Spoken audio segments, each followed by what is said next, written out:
अस्सलाम वालेकुम everyone, welcome back to another video guys. बात करते हैं यहाँ पर मार्केट को लेकर के मार्केट की क्या अपडेट और मार्केट की इस टाइम सूरत-ए-हाल क्या है। तो मार्केट की सूरत-ए-हाल आप सबके सामने कि मार्केट बुरे तरीके से हमें क्रैश करती हुई नजर आ रही है। अगर आप बात करो पिछले 4-5 दिन से मार्केट में ऐसा कोई सिनेरियो दूर-दूर तक नजर नहीं आ रहा था कि मार्केट आने वाले दिनों में क्रैश कर सकती है। सब लोग यही एक्सपेक्ट कर रहे थे कि मंथ ऑफ जून जो है मार्केट के लिए अच्छा रहने वाला है। लेकिन आपको पता है अचानक से इसराइल वर्सेस ईरान के दरमियान में हमें थोड़ा-सा फ़ील हो रहा था कि हो सकता है कि एक दूसरे के ऊपर ये स्ट्राइक कर सकते हैं। लेकिन ये बात अभी डाउटेड में थी। उसकी रीज़न अगर आप पीछे जाके देख लो, कई स्टेटमेंट्स आपको ऐसे देखने को मिलेंगे कि इसराइल जो है वो कभी ईरान को धमका रहा है और कभी ईरान जो है इसराइल को धमका रहा है। तो ये चीज़ें पहले से कई बार चलती आ रही थी। लेकिन एकदम से ईरान को भी नहीं पता था कि इसराइल जो है अटैक कर सकता है। उसने क्या किया रात को अटैक कर दिया। जैसे उसने अटैक किया हालाँकि कल मार्केट सिर्फ़ हल्की सी करेक्शन कर रही थी। जैसे उसने अटैक किया उसके बाद मार्केट बुरे तरीके से हमें डंप करती हुई नज़र आई। तो तकरीबन मैं देख रहा था 1.60 बिलियन डॉलर की यहाँ पर हमें लिक्विडेशन देखने को मिली। मतलब इतने ज़्यादा जो है वो लोग लिक्विडेट हो चुके हैं। और अगर आप मार्केट के सेंटिमेंट्स की बात करते हो तो इस टाइम मार्केट के सेंटिमेंट 61 पे हैं, ग्रीन ज़ोन में है, लेकिन ये 11 घंटे पहले की अपडेट है। अभी कुछ घंटों के बाद आप देखोगे तो ये फ़ियर ज़ोन में आ चुकी होगी। लेकिन जो सबसे इम्पोर्टेंट बात है आपके माइंड में कि मार्केट तो अब क्रैश कर चुकी है, क्या मज़ीद मार्केट क्रैश करेगी या यहाँ से रिकवर कर सकती है? तो देखो, अगर आप ओवरऑल न्यूज़ेस को देखते हो, अभी तक जो अटैक कर रहा है ना, वो सिर्फ़ और सिर्फ़ इसराइल अटैक कर रहा है। ईरान की तरफ से अभी तक अटैक नहीं हुआ, लेकिन ईरान ने बोल दिया कि अब वो अटैक करने के लिए रेडी है। अब यहाँ पर आप देख सकते हैं, ईरान ने अपनी एक मस्जिद है जमकारन, अब मुझे नहीं पता कि ये जो जमकारन मस्जिद है, शायद सही तरीके से मैं प्रोनाउंस कर पा रहा हूँ कि नहीं, इन्होंने यहाँ पर रेड फ्लैग जो है वो रेज़ कर दी है। तो ये रिवेंज का एक जो है इनका एक होता है साइन होता है जब वो रिवेंज करना चाह रहे होते हैं या किसी को जवाब देना चाह रहे होते हैं तो तब ऐसा किया जाता है। मतलब उनकी तरफ से तैयारी पक्की हो चुकी है कि वो अब वार करने के लिए रेडी हैं। सुबह भी मैं उनकी स्टेटमेंट देख रहा था, उनका यही कहना था कि अब हम तैयार हैं, अब हमारी बारी है। तो अब ईरान की तरफ से जैसे ही हमला होगा तो मार्केट के ऊपर हमें प्रेशर देखने को मिल सकता है क्योंकि अभी तक इसराइल वार कर रहा है। तो जब ईरान वार करेगा तो ईरान ने वार किसको करना है मैं देख रहा था एक पिक्चर के अंदर। वो ज़्यादातर टारगेट कर रहा है अमेरिका के जितने भी अड्डे हैं जो कि अफ़गानिस्तान में हैं, जो दीगर कंट्रीज़ में हैं, जो-जो उसके पास लग रही हैं, इराक में हो गया, पाकिस्तान में तो नहीं है लेकिन उसने मेंशन किया हुआ था। तो वो सभी अमेरिका के जो अड्डे हैं, उनको वो टारगेट करेगा। अगर वो उनको टारगेट करेगा तो क्या अमेरिका चुप बैठेगा? तो अमेरिका की तरफ से भी वार हो सकता है। और इवन कि मैंने ऑलरेडी पोस्ट शेयर कर दिया है। यहाँ पर आप देख सकते हैं कि चाइना, रशिया, पाकिस्तान और सऊदी अरेबिया की तरफ से अनाउंस हो गया है कि वो सपोर्ट करेंगे ईरान को। अगर तो अमेरिका भी इन्वॉल्व हो जाता है और यूरोपियन कंट्रीज़ भी इन्वॉल्व हो जाती हैं, यानी कि इसराइल का साथ देती हैं, तो ये चाइना, रशिया चुप नहीं बैठेगा। फिर मजबूरन पाकिस्तान को भी और अर्बन कंट्रीज़ को भी इन्वॉल्व होना होगा। तो फिर हमें यहाँ पर वर्ल्ड वॉर 3 देखने को मिल सकती है। ख़ैर ऐसा होता है कि नहीं होता ये तो फ्यूचर की बातें हैं, लेकिन फ़िलवक़्त के लिए मार्केट के ऊपर हमें अच्छा ख़ासा मज़ीद प्रेशर देखने को मिल सकता है। अभी जब मैं वीडियो बना रहा हूँ 4 बजे हुए हैं, तो आपको पता है 5 बजे यूएस मार्केट ओपन होगी। तो जैसे यूएस मार्केट ओपन होगी, तो मार्केट के ऊपर प्रेशर होगा। फिर उसके बाद स्टॉक मार्केट का टाइम है 6:20-25 मिनट पे आपको मार्केट जो है वो हलचल करती हुई नज़र आएगी। अगर तो यूएस मार्केट क्रैश करती हुई नज़र आई, तो फिर ज़ाहिर बात है आपको क्रिप्टो की मार्केट भी डंप करती हुई नज़र आएगी। अगर आप गोल्ड की बात करो तो गोल्ड तो अच्छा खासा पंप कर रहा है और ऐसे ही होता है। जब भी पॉलिटिक्स टेंशन होती है ना, ये पॉलिटिकल टेंशन्स होती हैं जैसे कि वार वगैरह, तो हमें गोल्ड हमेशा पंप करता हुआ नज़र आया। तो अभी मैं आपको बता दूँ कि आप लोगों ने काफ़ी मैंने भी खुद भी बाइंग की हुई है, स्पॉट में कुछ बाइंग किया और मैंने आपको सुबह 7 बजे भी कॉल दे दी थी कि आप इन आर्ट्स को इनको बाय कर लो। मैंने बाकायदा जो हमारे साथ बिंकेक्स के यूज़र्स हैं, जिन्होंने हमारे साथ बिंकेक्स एक्सचेंज के ऊपर अकाउंट बनाया हुआ है, उनके साथ भी मैंने ये ट्रेड शेयर कर दी थी। यहाँ पर आप देख सकती हैं टिया, जुप, नियर, फिल, ओंडो, एआरबी, ओपी कोई भी कर लो। मैंने उन सबको बोला था कि कोई भी कॉइन बाय कर लो। तो अगर आपने बाय किया होगा सुबह 7 बजे तो ऑलमोस्ट तकरीबन 4-5% तो आपने प्रॉफिट लाज़मी बनाया होगा। तो अगर मार्केट मज़ीद थोड़ी नीचे की तरफ जाती है, तो आपके पास फिर से चांस होगा आर्ट्स कॉइन को एक्यूमुलेट करने का, ठीक है? अब बात करते हैं कि मार्केट टेक्निकली तौर के ऊपर हमें किस तरह मूव करती हुई नजर आ रही है। तो गाइस बात करते हैं यहाँ पर बीटीसी को लेकर। तो बीटीसी इस टाइम ट्रेड हो रहा है 1,04,850 पे, और इस वीक की जो कैंडल है वो हमें यहाँ पर रेड दिखाई दे रही है। बीटीसी के लिए इंपॉर्टेंट है कि बीटीसी जब तक इस ब्लैक लाइन से ऊपर है, यानी कि $1,00,000 से ऊपर है, तब तक तो सेफ है। और अगर बीटीसी इस ब्लैक लाइन को ब्रेक डाउन कर देता है तो फिर ओवरऑल मार्केट के लिए अच्छा नहीं होगा। बीटीसी तो नीचे जाएगा और उसी के साथ साथ आपको ओवरऑल मार्केट भी डंप करती हुई नजर आ सकती है। सो आपने इसके ऊपर लाजमी नजर रखनी है। तो मैं यहाँ पर कुछ डाटा देख रहा था, पुराना डाटा। 1 अक्टूबर 2024 को भी ईरान ने इसराइल के ऊपर इसी तरह हमला किया था। तो उस वक्त भी हमें बीटीसी डंप करता हुआ नजर आया। उस वक्त बीटीसी ट्रेड हो रहा था ऑलमोस्ट तकरीबन, अगर मैं गलत नहीं हूँ तो $66,000 के पास ट्रेड हो रहा था।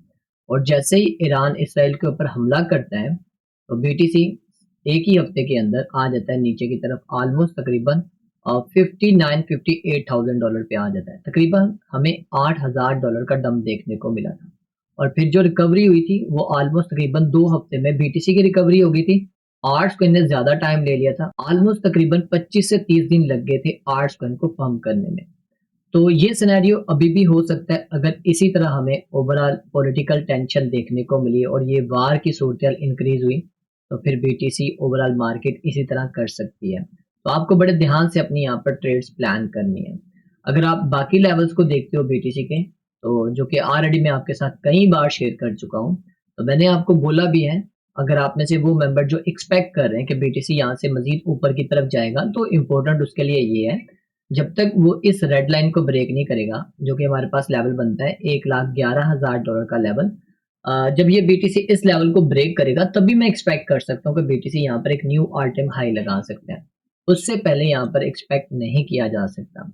उसके अलावा मैंने आपके साथ 2-3 और चार्ट भी शेयर किए थे। ये वाला चार्ट जिसमें मैंने आपको बोला भी था कि हमें यहाँ पर आरएसआई कुछ बता रहा है। याद है आपको ये वाला चार्ट जिसमें मैंने आपको क्लियर बताया था कि मैं अभी भी बीटीसी को थोड़ा सा अपसाइड की तरफ मूव होता हुआ देख रहा हूँ।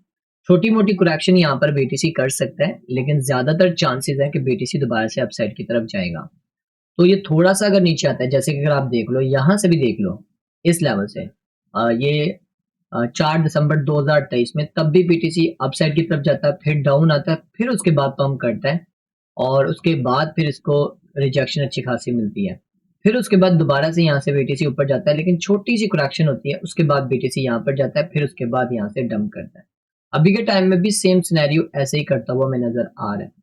तो आई होप सो बीटीसी अगर थोड़ा सा नीचे आता है तो यहाँ पर ये लाजमी आएगा। तो इसका यही मतलब है, अगर बीटीसी $1,00,000 के ऊपर सरवाइव कर गया तो फिर चांसेस हैं कि बीटीसी यहाँ से अपसाइड की तरफ मस्ट मूव करेगा। और अगर यहाँ से अपसाइड की तरफ जाता है तो फिर आपको आर्ट्स को दोबारा रिकवर करते हुए नजर आएंगे। लेकिन ये तभी पॉसिबल होगा जब ये इन दोनों के दरमियान में बातचीत होती है। अगर बातचीत नहीं भी होती, अगर इनके दरमियान में वार होती है, बाकी कंट्रीज इन्वॉल्व नहीं होती, तो ज्यादा देर तक इसका इम्पैक्ट नहीं रहेगा मार्केट के ऊपर। मार्केट किसी ना किसी तरीके से रिकवरी कर जाएगी अगर कोई और कंट्री इन्वॉल्व नहीं हो। और अगर आप बात करो यहाँ पर बीटीसी की लिक्विडेशन को लेकर, तो देखो यार, इस टाइम लिक्विडेशन का जो हीट मैप है वो हमें यही बताता है कि नीचे की तरफ अभी भी लिक्विडिटी अच्छी खासी पड़ी हुई है। अगर ईरान की तरफ से कुछ बड़ा स्ट्राइक हो जाता है तो फिर बीटीसी नीचे की तरफ आएगा। पहले ये वाली लिक्विडिटी लेगा 1,04,100 की, फिर उसके बाद नीचे 1,03,100 की, और फिर यहाँ तक 1,02,000 तक की लिक्विडिटी ले सकता है। सो आपने इसके ऊपर लाजमी नजर रखनी है। नो डाउट अपसाइड की तरफ भी काफी लिक्विडिटी बिल्ड हुई पड़ी है, डाउन साइड की तरफ भी है। ये वाली लिक्विडिटी मेजर लिक्विडिटी है, लेकिन यहाँ तक पहुंचने के लिए बीटीसी को काफी मेहनत करनी पड़ेगी। तो देखते हैं बीटीसी क्या करता है। अब बात करते हैं यहाँ पर इथेरियम को लेकर। तो देखो, इथेरियम का अगर आप चार्ट देखते हो तो आपको याद है कि इथेरियम ने कंसोलिडेशन की थी, और मैंने आपको बोला था कि मैं एक्सपेक्ट करता हूँ कि इथेरियम इसी जोन में कहीं पर कंसोलिडेशन करे तो अच्छा है। तो उसने किया क्या है, यहाँ पर आप देखो, मैंने आपको लास्ट टाइम बोला था अगर इसने इसी तरह ऊपर की तरफ विक मारी तो मैं डरता हूँ कि ये दोबारा से नीचे की तरफ ना आ जाए। तो इसने ऐसे किया, अगर ये इसी के ऊपर कंसोलिडेशन कर लेता तो बेहतर था, लेकिन उसने बजाय के ऊपर कंसोलिडेशन करने के विक मारी और साथ ही नीचे। तो देखो, जब तक इथेरियम इसके अंदर है ना, इस जोन के अंदर, तब तक तो फिर टेंशन वाली जरूरत नहीं है। जैसे इस जोन से इसने इसको ब्रेक डाउन कर दिया तो फिर थोड़ी सी फिक्रमंदी है, फिर चांसेस हैं कि इथेरियम नीचे की तरफ आ सकता है। और अगर दोबारा से अपसाइड की तरफ मूव करता है और इस लेवल को ब्रेक करता है तो फिर चांसेस है इथेरियम अच्छा खासा पंप कर सकता है, तो इसके ऊपर भी लाजमी नजर रखिएगा। बीटीसी की डोमिनेंस ने तो धोखा ही दिया यार, सही वाला जो धोखा होता है ना वो दिया इसने। अगर आप इसको देखो इस चार्ट के ऊपर तो कहीं पर भी ऐसा नहीं लगता था कि बीटीसी की डोमिनेंस दोबारा अपसाइड की तरफ जाएगी, कहीं पर भी ऐसा नहीं था, यहाँ पर कोई तुक्की नहीं बनता था इसको ऊपर जाने का। ठीक है, तो ये क्यों ऊपर गई, रीजन आप सबके सामने है वार। देखो जब ऐसा कोई भी सिनेरियो होता है ना तो उसके बाद ओवरऑल टेक्निकल एनालिसिस फेल हो जाते हैं, आप चाहे जो भी स्ट्रेटजी यूज कर लो फेल हो जाते हैं। फिर आपको उस मार्केट के साथ चलना पड़ता है, अगर मार्केट बुलिश है फिर बुलिश होना पड़ेगा, अगर बीरिश है तो बीरिश होना पड़ेगा, ट्रेंड को आपको फॉलो करते हुए चलना पड़ेगा। तो अभी मार्केट में एक ट्रेंड बना हुआ है बीरिश का, लेकिन वो भी तब जब आपको कोई प्रॉपर कोई सेटअप मिलता होगा तब, ये नहीं कि सब लोग सेल कर रहे हैं आपको सेटअप भी नहीं मिल रहा तो आप ट्रेड कर रहे हो, तो वहां पर भी मार्केट आपको टारगेट कर सकती है। और अगर आप बात करो यहाँ पर alt coin season index chart की, तो आल्ट कॉइन सीजन इंडेक्स का चार्ट जो है अभी भी 18 पे है, मे बी ये कल आपको तकरीबन कोई 14 से 15 पे देखने को मिले। तो जब भी मैंने आपको बोला है कि ये 10 12 13 14 के जोन में देखने को मिले तब आपको अपने आल्ट कॉइन को बाय करना चाहिए। और मैं 2021 का डाटा भी देख रहा था, 2021 के डाटे में भी ऐसे ही देखने को मिला था सिनेरियो, उस वक्त भी जब बुल रन आया था उस वक़्त भी यहाँ पर इसने काफ़ी टाइम लिया था। यहाँ पर आप देखो काफ़ी टाइम लिया, नीचे, नीचे, नीचे, नीचे घूमता रहा, फिर उसके बाद हमें 8 सीज़न देखने को मिला था। और ऐसा होता है फिर 2-3 महीने लग जाते हैं। तो अभी के टाइम में अगर आप करंट पोज़ीशंस की बात करते हो ये वाली की, तो ऑलमोस्ट ये मंथ ऑफ मार्च में नीचे आया था। मार्च गया, अप्रैल गया, मई गया, जून। तो समझो बस थोड़ा-सा टाइम और वेट करना है, फिर उसके बाद आपको आर्ट्स में अच्छे परफ़ॉर्म करते हुए नज़र आ सकते हैं। अब सबसे ज़्यादा जो बेनिफिट उठाएँगे, जिन्होंने मंथ ऑफ अप्रैल में या मंथ ऑफ मई में अप्रैल के लास्ट में और मई के मिड में या एंड पे या जून के स्टार्ट में जिन्होंने बाइंग की हुई है, उनको सबसे ज़्यादा फ़ायदा होगा। क्योंकि आर्ट्स कॉइन तकरीबन 100 200 300% पंप करेंगे आर्ट सीज़न में। तो जिन्होंने यहाँ से बाइंग की होगी वो ज़्यादा कमाएँगे और जिन्होंने ऊपर से बाइंग की होगी उनकी 80-90% 70% रिकवरी हो सकती है। ठीक है? अब लास्ट होप हमारे पास जो बची हुई है, मार्केट को रिकवर कर सकती है, वो है ये वाली न्यूज़। एफओएमसी की मीटिंग और फेडरल फंड रेट क्या देखने को मिलेगा? अगर तो यहाँ पर हमें रेट कट देखने को मिला, जो कि डोनाल्ड ट्रम्प ऑलरेडी उसको बोल चुका है कि 1 पॉइंट तो कम से कम तुझे कट करना ही पड़ेगा। तो अगर वो करता है 3.50 हो जाता है, तो फिर मार्केट हमें पंप करते हुए नज़र आ सकती है। तो हमारे पास अभी के टाइम में अगर आप वार के बाद होप देखते हो तो ये वाली हमारे पास होप है। 18 जून तक हमें देखना होगा मार्केट में होता क्या है। अगर तो रेट कट हमें देखने को मिला तो फिर मार्केट जो है हमें यहाँ पर अच्छी खासी पंप करते हुए नज़र आ सकते हैं। ठीक है? तो बाकी इंशाल्लाह जो भी अपडेट होगी वो इंशाल्लाह आज के रात के लाइव सेशन में हम डिस्कस करेंगे। तो मिलते हैं गाइस अब नेक्स्ट वीडियो में। अपना ख्याल रखें, दुआ में याद रखें। टेक केयर, अल्लाह हाफ़िज़।